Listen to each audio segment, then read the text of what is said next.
Un nouveau DPE, c'est-à-dire un diagnostic de performance énergétique, doit entrer en vigueur à partir de juillet 2021. Les notaires vont-ils l'exiger comme document indispensable pour les actes de vente? Que vont devenir les anciens? Alors, ce nouveau DPE. Alors ça, c'est une bonne question. Et très pratique, puisque vous l'avez dit, il faut que tout change, et ça change. Plus qu'au 1er juillet, un nouveau DPE a été mis en place. Alors ce nouveau DPE, qu'est-ce que c'est par rapport à l'ancien? D'abord, l'ancien DPE n'avait qu'un caractère informatif. C'était une information donnée, comme ça, tu consommes ou tu ne consommes pas d'énergie, combien, voilà, c'est tout.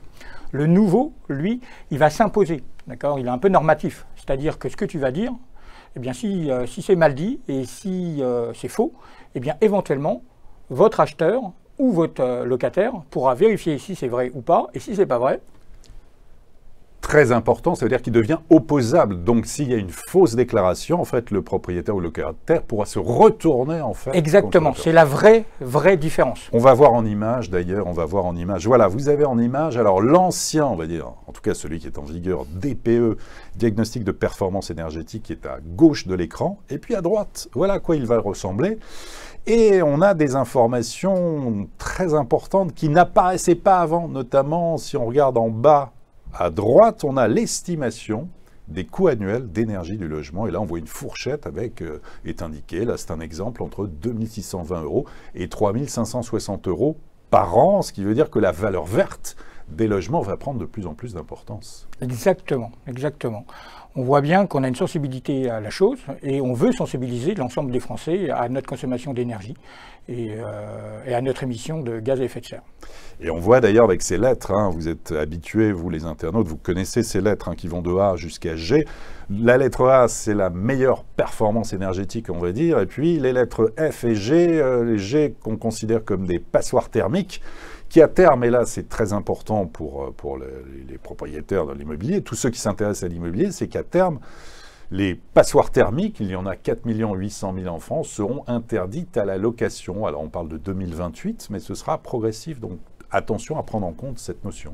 Exactement. On doit anticiper tout ça et nos travaux, tous les travaux qui vont être faits dans les maisons auront pour effet, je l'espère, qu'on monte en gamme et qu'on soit de moins en moins énergivore. Mais alors, pour répondre justement précisément à Vernon, alors est-ce qu'à partir de juillet, c'est ce nouveau document que vous allez demander en annexe? Alors, c'est une vraie question parce que le législateur a prévu que les anciens diagnostics, on pouvait les garder encore en fonction de la date de durée. Hein, normalement, c'était 10 ans. En fonction de la date où ils ont été établis, jusqu'en 2022 ou 2024. Oui. Ça, c'est ce que prévoit le législateur. Mais, cependant, attention.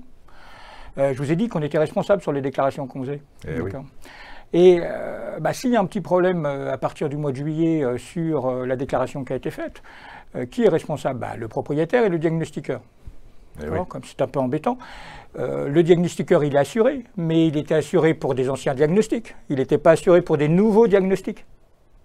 Donc, pour l'instant, en théorie, on ne doit pas vous demander des nouveaux diagnostics. En pratique, nous, notaires. Eh oui. Qu'est-ce qu'on va faire? On aime la précaution. On va vous encourager très certainement à refaire des nouveaux diagnostics en pratique. Bon, ceci dit, cette pratique, je ne la connais pas encore, puisque nous ne sommes pas arrivés encore au 1er juillet.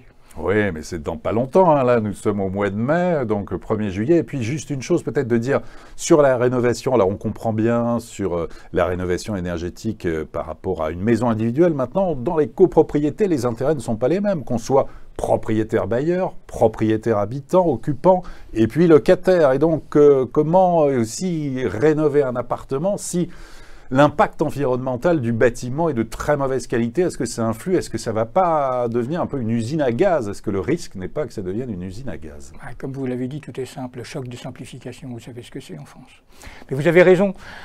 La copropriété, normalement, peut faire un diagnostic de performance énergétique. Mais si vous avez fait, vous, des travaux sur votre appartement, vous pouvez le doubler de votre diagnostic de performance énergétique particulier, si je peux me permettre.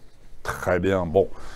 En tout cas, on en reparlera bien évidemment de ce nouveau DPE, diagnostic de performance énergétique, qui doit voir le jour en juillet prochain. Ça fait partie aussi de la loi climat et résilience. Hein. C'est aussi mettre dans la tête de tout le monde l'importance de la rénovation, de rénover un bien. Voilà, bon, ce sera l'occasion en tout cas d'en reparler. Il va se passer pas mal de choses d'ici là. Rendez-vous donc en tout cas en juillet prochain.